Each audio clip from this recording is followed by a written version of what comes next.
Hoy vamos a terminar con nuestra serie Armas contra Armaduras, en donde tenemos como versículo base 2 Corintios 10, versículo 4, donde dice: usamos las armas poderosas de Dios, no las del mundo, para derribar las fortalezas del razonamiento humano y para destruir argumentos falsos. Destruimos todo obstáculo de arrogancia que impide que la gente conozca a Dios. Capturamos los pensamientos rebeldes y enseñamos a las personas a obedecer a Cristo. De acuerdo a lo que acabamos de leer, nuestros principales problemas vienen de las fortalezas del razonamiento humano o humanista bajo este concepto. Pero, ¿qué es el razonamiento humano? El razonamiento humano es el proceso mental a través del cual una persona utiliza la información disponible para llegar de manera lógica a una conclusión, solución o idea.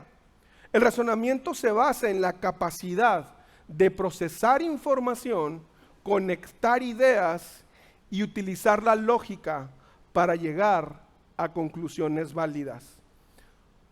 Por lo tanto, podemos decir que el razonamiento humano es lo que define cómo actuamos de acuerdo a lo que creemos que va a pasar, es decir, lo que creemos que es verdad.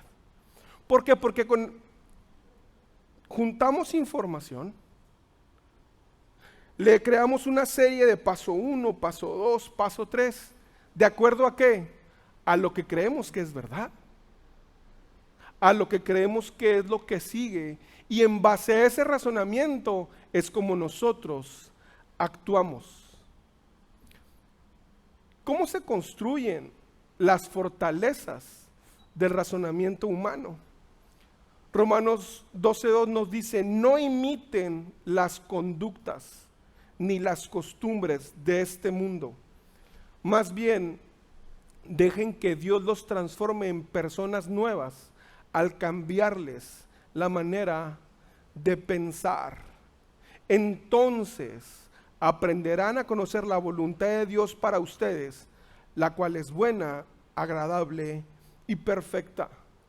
Esos argumentos del pensamiento humano, las fortalezas, se construyen primero cuando llegan a nosotros argumentos falsos,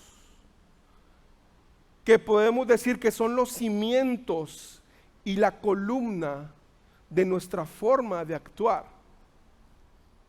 Es cuando nosotros cambiamos nuestras creencias por las del mundo, que normalmente son egoístas. Nosotros creemos que algo es verdad, actuamos conforme a lo que creemos, pero de repente empezamos a actuar como las conductas del mundo. Empezamos a adoptar creencias que no van de acuerdo a la voluntad de Dios, argumentos falsos. Y Pablo nos pide que ni siquiera tratemos de imitarlos, porque él sabe que si empezamos siquiera a imitar los argumentos falsos, tarde o temprano los haremos nuestros. Es como cuando sabemos que algo no está bien y decimos: ¿y si a lo mejor sí lo puedo hacer? Yo oí por ahí que no había pasado nada. Mira, a lo mejor sí lo puedo hacer. Yo vi que esta persona hace eso y no le pasa nada. A lo mejor yo puedo hacerlo. Es un pensamiento falso porque no va de acuerdo a la voluntad de Dios. De esos pensamientos que todos reconocemos, que sabemos que no están bien, pero decimos: ¿y si sí? Argumentos falsos. Después, ya que está el cimiento de los argumentos falsos, viene el obstáculo de arrogancia, que es con lo que cubrimos esos cimientos. Porque ya cuando tenemos esas creencias aprendidas, de lo que sabemos claramente que es falso, la arrogancia no nos permite ver el error que estamos cometiendo. No nos permite ver que al comparar nuestras acciones o esos argumentos que estamos tomando como verdad y compararlos con la palabra de Dios, claramente no son los correctos. Y es cuando decimos, no, todos están mal, yo soy el único que está bien. Ustedes no saben. La verdad es esta. Mi arrogancia me hace pensar eso. Solo yo estoy bien, ustedes no saben. Arrogancia. Después, cuando ya hemos sido abrazados por la arrogancia, pasamos a la creación del pensamiento rebelde, que es lo que une todo lo demás. Porque los argumentos falsos que tomamos como verdad, la arrogancia que nos hace mantenernos en esos pensamientos, impiden que Dios nos transforme. Y todos esos pensamientos nos llevan a vivir de una forma que es en contra de la voluntad de Dios. Es como el cemento que cierra todo. Y ya está construida la fortaleza del razonamiento humano. Pero esto no es nuevo. Ni es como que Pablo esté descubriendo el hilo negro. No, este problema viene desde el fondo de todos nuestros problemas. La raíz del problema se encuentra en el jardín del Edén, donde vimos nacer el ego y la arrogancia. Génesis 3:1 dice: la serpiente era el más astuto de todos los animales salvajes que el Señor había hecho. Cierto día le preguntó a la mujer: ¿de veras Dios les dijo que no deben comer del fruto de ninguno de los árboles del huerto? Claro que podemos comer del fruto de los árboles del huerto, contestó la mujer. Es solo del fruto del árbol que está en medio del huerto, del que no se nos permite comer. Dios dijo: no deben comerlo, ni siquiera tocarlo. Y si lo hacen, morirán. Aquí vemos la primera fase, que es el argumento falso que le fue expuesto a Eva.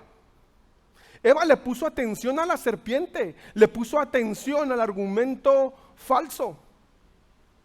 Porque Dios les dijo que podían comer de todo menos de uno. No lo que la serpiente estaba diciendo. Eva oyó el argumento falso y lo empezó a meditar, sabiendo claramente qué es lo que Dios había dicho. Y esa es la principal trampa. Se nos presentan ideas que parecen ser Dios, pero no lo son. Disfrazados de versículos sacados de contexto, u oraciones que vienen de parte de Dios, con el pretexto: es que yo sentí que era Dios. Pero invariablemente siempre tienen el común que esos falsos argumentos van a alimentar nuestro ego y nuestra desobediencia a Dios. Continúa versículo 4. No morirán, respondió la serpiente a la mujer. Dios sabe que en cuanto coman del fruto, se les abrirán los ojos y serán como Dios, con el conocimiento del bien y del mal. Eva sigue ahí parada. ¿Tú sabías, Eva, qué fue lo que dijo Dios? ¿Tú sabías que lo que la serpiente te estaba diciendo era falso, tal cual que se lo dijiste, pero seguiste ahí parada? ¿Le gustó lo que oyó? Entonces es cuando la serpiente avienta el otro argumento. No morirás. Lo que implica que la serpiente le diga a Eva que no morirás, está diciendo que Dios es malo y no te tiene confianza. Porque Dios no quiere que seas como Él. ¿Dios algo te esconde, Eva? ¿Por qué te miente? Es ese pensamiento que nos dice, no te va a pasar nada, hombre. Tú puedes seguir viendo eso y no te va a pasar nada. Tú puedes seguir teniendo ese hábito escondido, esa actitud, y no te va a pasar nada. Dios te mintió. Dios quiere que tengas una vida muy aburrida. Dios te miente. Y así como cada uno de los pensamientos que vienen a nuestra mente cuando somos tentados. Y sabes, yo he encontrado algo en mis tentaciones, que normalmente los pensamientos de tentaciones que yo tengo son para aumentar mi ego y mi arrogancia. No tengo tentación de ser más humilde. No tengo tentación de ser más generoso. No tengo tentación de poner la otra mejilla. Siempre la tentación es para que mi ego y mi arrogancia se muestren a los demás.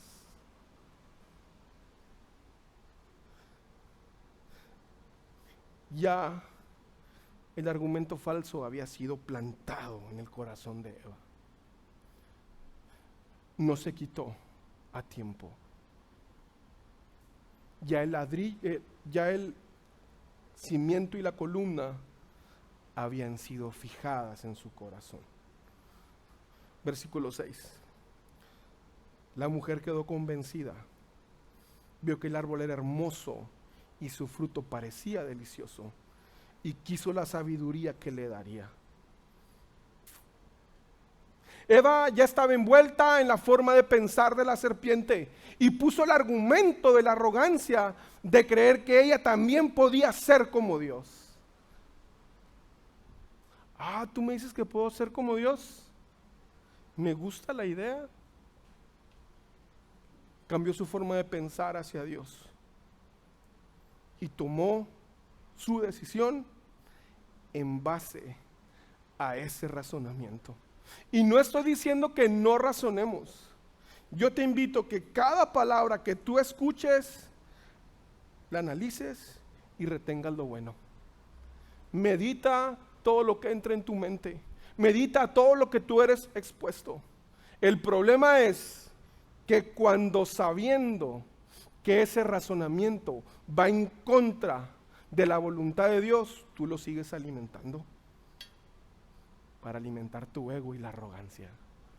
Problemas pasan cuando nuestro razonamiento se separa de la verdad de Dios. Ninguna tentación te hará parecerte más a Jesús. Ninguna.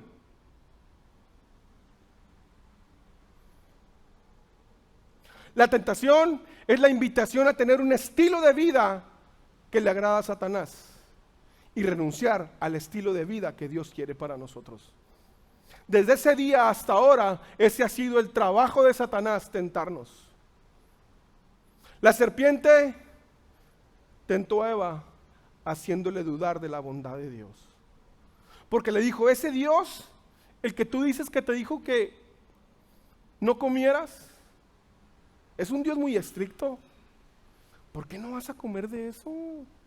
¿No se te hace un poco miserable que Dios no quiere que comas de eso? ¿No se te hace como muy egoísta Dios?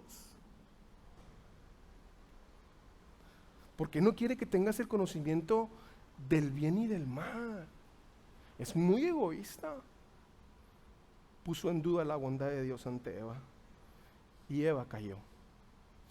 Satanás hizo que Eva se olvidara de todo lo que Dios le había dado y que se enfocara, que pusiera esa atención en las pocas cosas que no podía tener. No sé cuántos árboles había.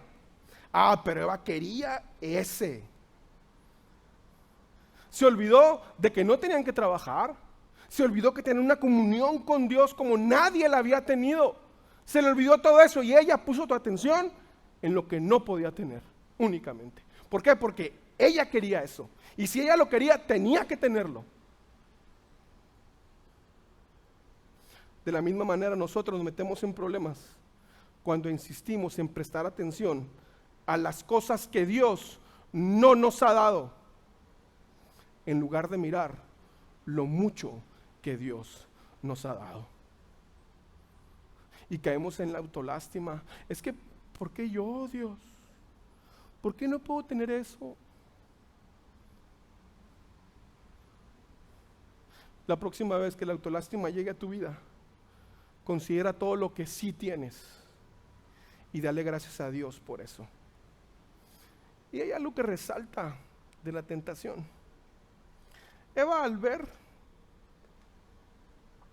el árbol, dice la palabra que ella vio que era hermoso y que su fruto parecía delicioso, y quiso la sabiduría que le daría. El problema de la tentación es que para nuestros ojos tiene buen sabor, tiene buena vista, y junto con nuestra arrogancia nos hace creer que somos más listos que los demás. Que en ese caso de Eva, pues nada más le tocaba a Adán, porque nomás estaban ellos dos. El hecho de que algo te atraiga, se vea bien, no quiere decir que sea la voluntad de Dios. Cuando estaba en el grupo de jóvenes, un amigo nos decía: ¿no te das cuenta que el diablo nunca te va a tentar con algo que no te gusta? La tentación siempre vendrá disfrazada de un buen gusto para nosotros, de algo que se ve bien y algo que me va a hacer más inteligente que todos los demás.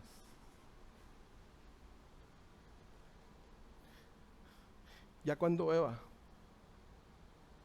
levantó la arrogancia, pasó al pensamiento rebelde que selló todo lo demás. Esos pensamientos, esos argumentos falsos, alimentados por la arrogancia, cambiaron la idea que Eva tenía acerca de Dios y decidió actuar en consecuencia. Tomó del fruto y se lo comió.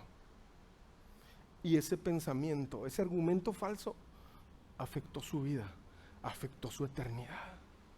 Y aquí es donde viene el argumento más usado por el diablo. Porque decimos, bueno, Dios, si tú sabías cómo soy, pues ¿para qué me invitas? Si tú sabías, Dios, que éramos débiles o que fallaríamos, ¿para qué pones el árbol del conocimiento del bien y del mal? Eres un Dios tramposo.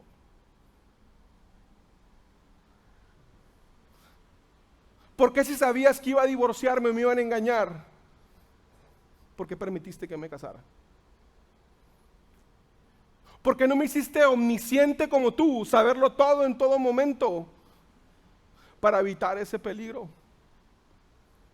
¿Por qué si sabías que yo iba a sufrir, por qué me diste la vida?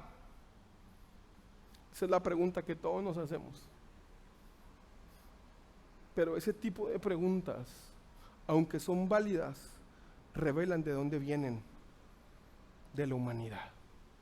Son preguntas humanas. Porque esa pregunta viene desde la arrogancia, de no querer hacernos responsables de las cosas que hacemos. Porque estamos culpando a Dios de que no tomó el control de nuestra vida, de nuestras decisiones, y lo estamos culpando que dejó a nosotros hacer lo que queríamos hacer.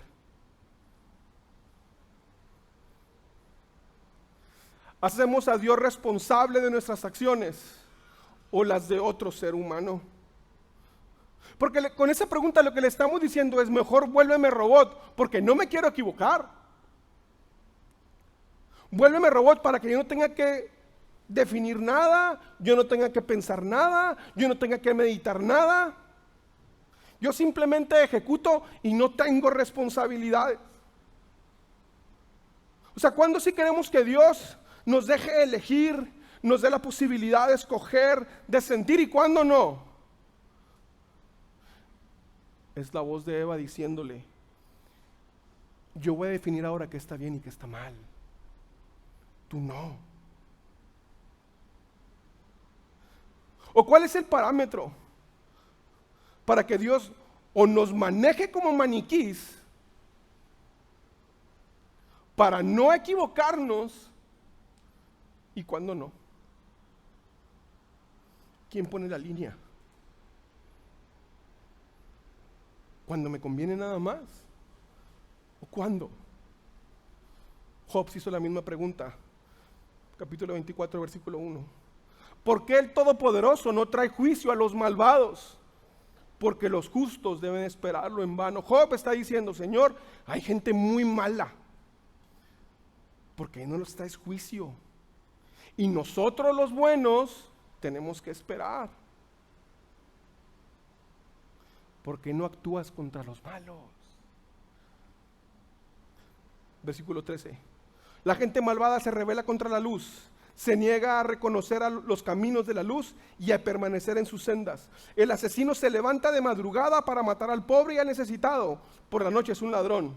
El adúltero espera anochecer porque piensa: nadie me verá. Esconde su cara para que nadie lo reconozca. Los ladrones entran a las casas de noche y duermen durante todo el día. Patrones, nadie los moleste, clima en 21 y que nadie les diga nada. Esconden su cara para que nadie los reconozca. No están familiarizados con la luz. La noche oscura es su mañana. Hacen alianza con los terrores de la oscuridad. ¿Qué pasa cuando nosotros somos los que mentimos, los que robamos o los que asesinamos? O sea, cuando somos el mal encarnado. ¿Ahí también queremos que Dios acabe con el mal inmediatamente? ¿O ahí ya no? O sea, cuando me conviene, si actúa inmediato, ley, que se vayan todos. Pero cuando yo soy el que está del lado del mal, no, Señor, ahí. ¿Quién pone la línea? ¿Cuándo queremos que Dios nos controle como robots? ¿Y cuándo como sus hijos?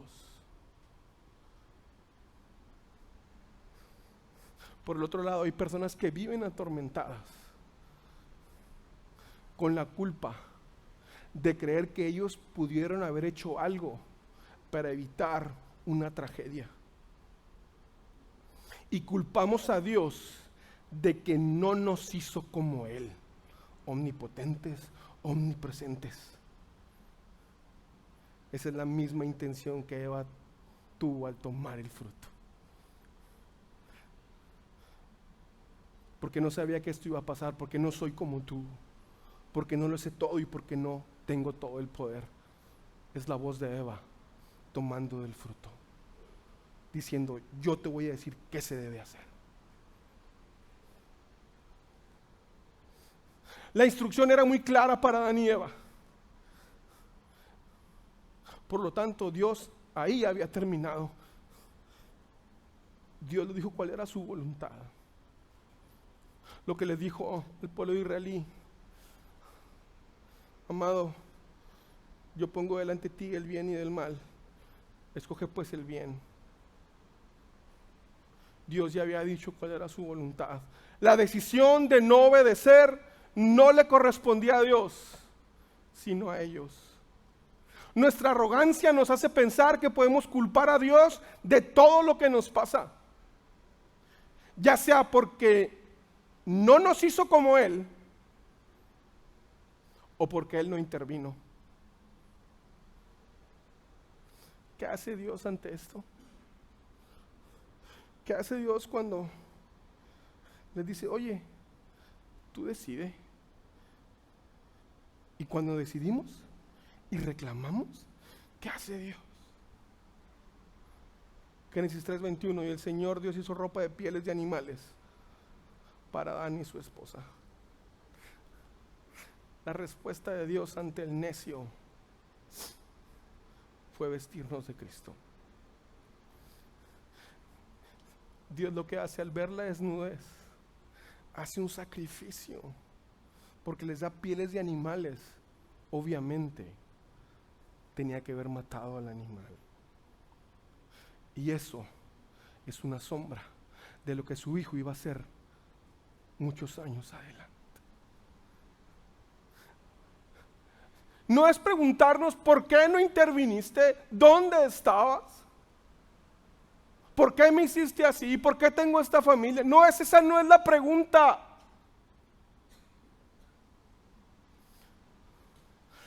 La pregunta correcta es: ¿por qué a pesar de mi necedad?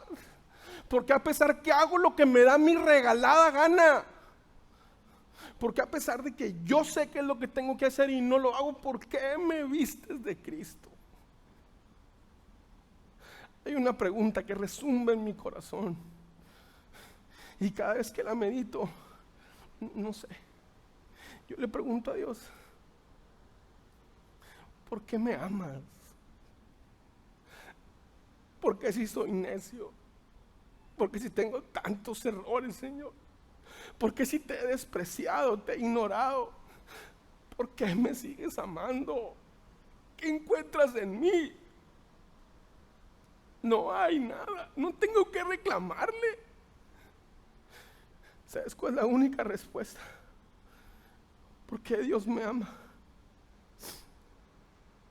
Porque Dios es amor. ¿Tú sabes por qué Dios te ama? ¿Sabes por qué Dios te da una segunda oportunidad y una tercera? Porque Dios te ama. El argumento más usado del diablo es que Dios no es quien dice que es. Y si le creemos, hemos sido engañados como Eva. Y al ser engañados, por eso encontramos en nuestra razón el argumento para tenernos autolástima eterna, culpando a Dios con la frase engañosa: Dios sabe por qué lo permitió. Yo te invito a que tengas mucho cuidado cuando ante una desgracia propia o ajena tú digas: Dios sabe por qué lo permitió. Porque lo que estás diciendo es que Dios sabía que iba a pasar.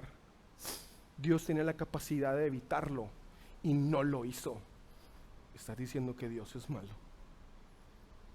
Estás cayendo en el engaño de Eva.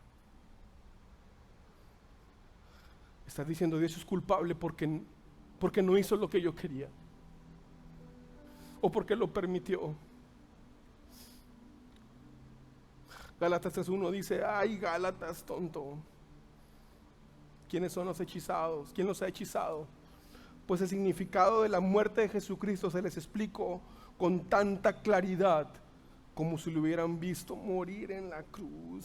Esta palabra es para aquellos que conocen a Jesús, no es para alguien que no lo conozca, porque le está diciendo: ustedes, se les explicó claramente el sacrificio de Jesús, como si ustedes estuvieran ahí. No hay duda.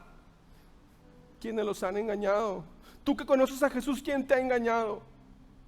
Para los cristianos siempre hay una lucha, aunque no lo queramos admitir, entre lo que nos hechiza, lo que nos gusta, lo que nuestra carne dice, y aquello que sabemos que debemos hacer de acuerdo a la verdad que profesamos.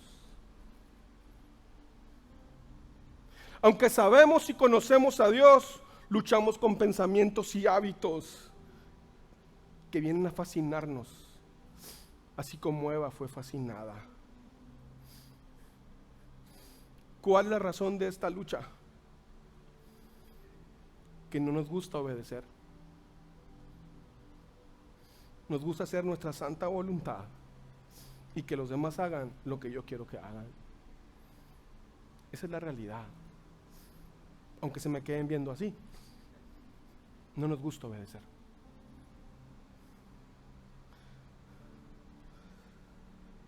Segundo Corintios 10:5 dice: destruimos todo obstáculo de arrogancia que impide que la gente conozca a Dios. Capturamos los pensamientos rebeldes y enseñamos a las personas a obedecer a Cristo. ¿Cómo destruimos definitivamente los argumentos falsos? Enseñando a las personas a obedecer a Cristo. Y uno puede decir, yo lo amo a Cristo. ¿Qué significa amar a Jesús? Juan 14:15, si me aman, obedezcan mis mandamientos. Ser discípulo de Jesús es aprender a obedecerlo. Enseñamos a las personas a obedecer a Cristo, no al pastor, no a la religión, no a obedecer a sus emociones, a Cristo.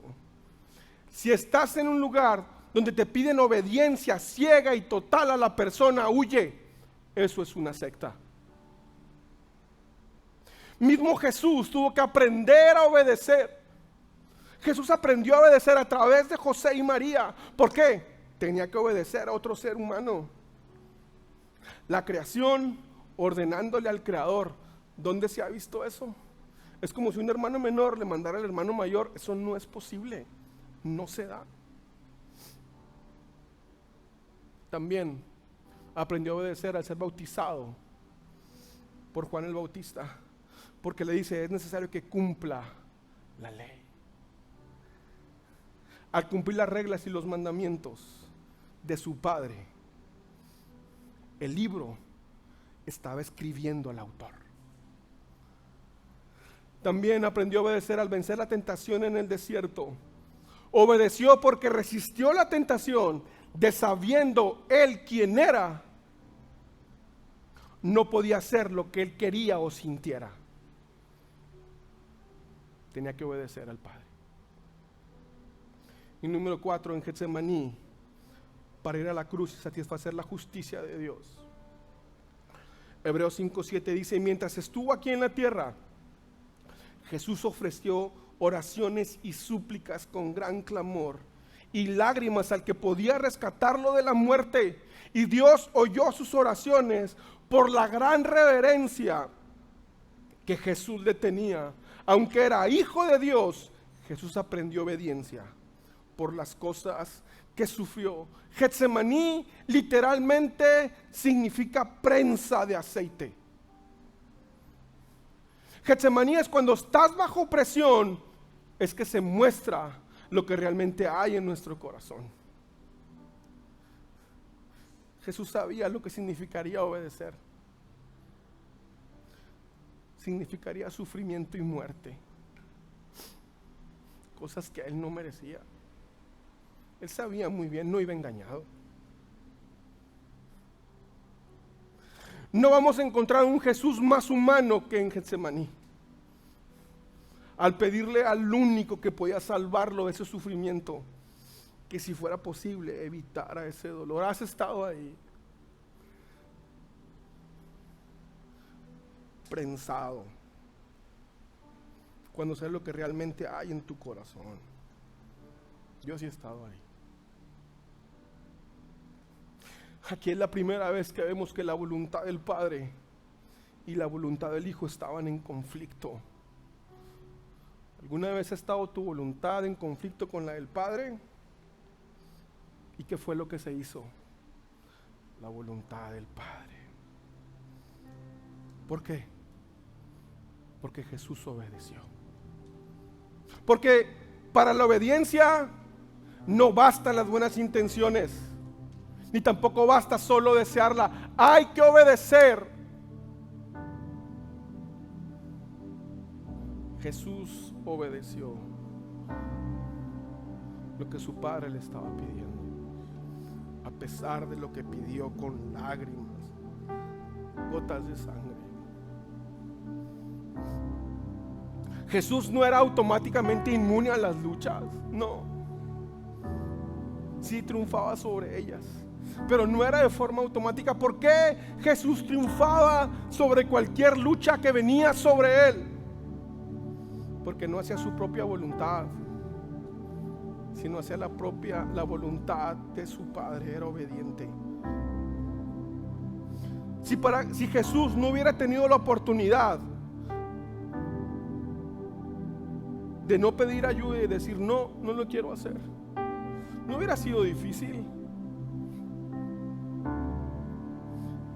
Porque si Jesús dijera, yo no puedo ser tentado, no puedo tener ese deseo, no hubiera sido difícil porque no hubiera batallado. Pero sí fue tentado.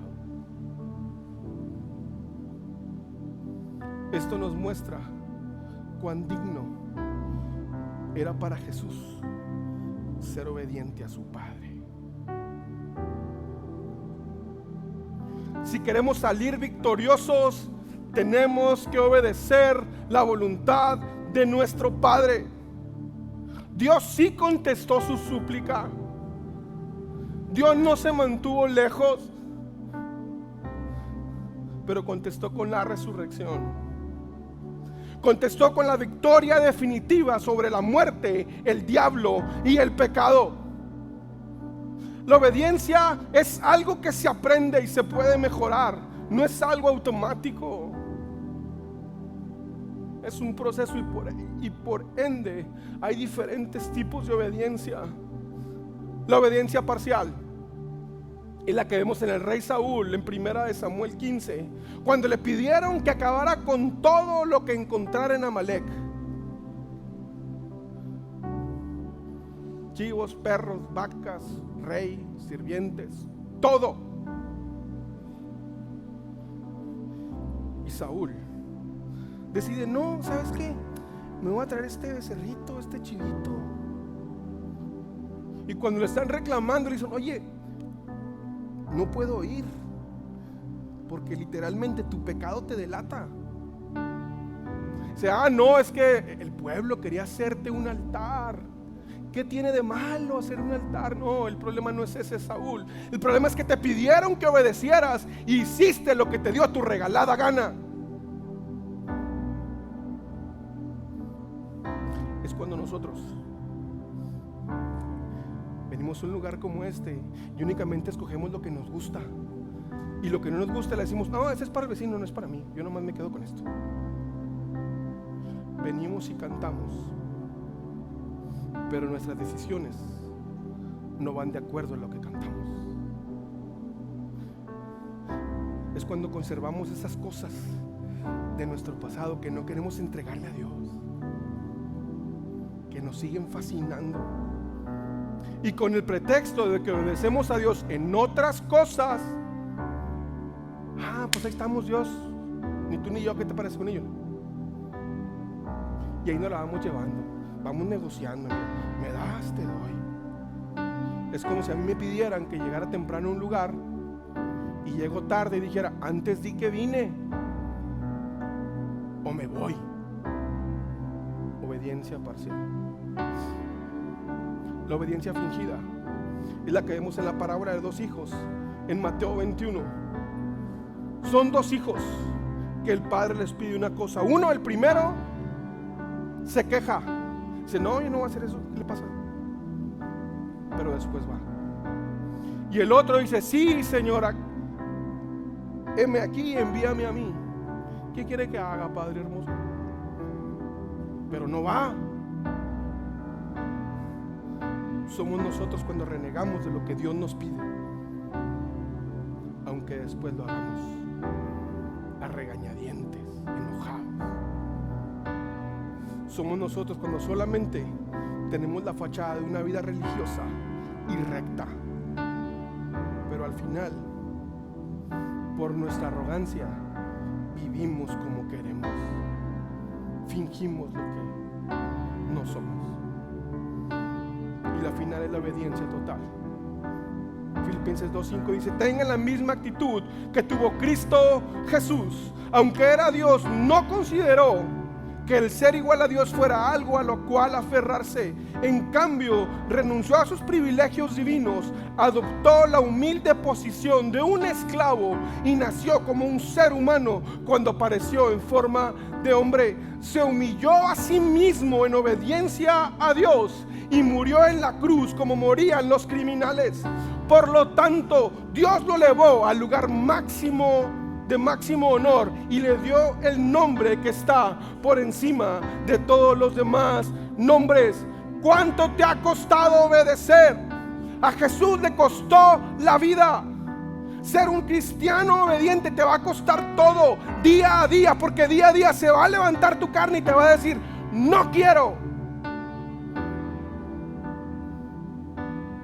no lo voy a hacer, no me gusta. Es cuando tú decides si obedeces o no. Nuestro ego y nuestra arrogancia nos van a invitar constantemente a no obedecer.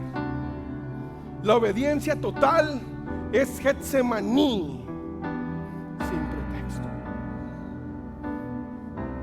¿Qué no has querido dejar por no obedecer?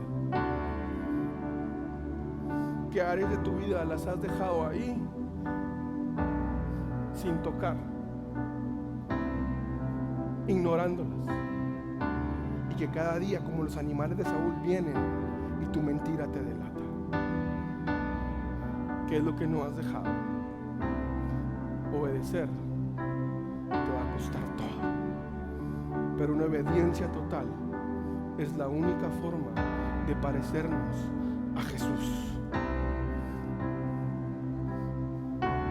Tenemos que cambiar nuestra forma de pensar para poder obedecer totalmente, porque obediencia sin cambio solo es religión. No va a durar mucho. Cambiar nuestra mente. Y sí podemos decirle a Dios, y te animo a que te levantes a cantarle y decirle: Señor, estoy pasando por un valle de muerte, me es difícil obedecer, mi carne me está diciendo que no, pero yo quiero decirte que voy a obedecer porque tú estás conmigo, porque tú eres un Dios bueno.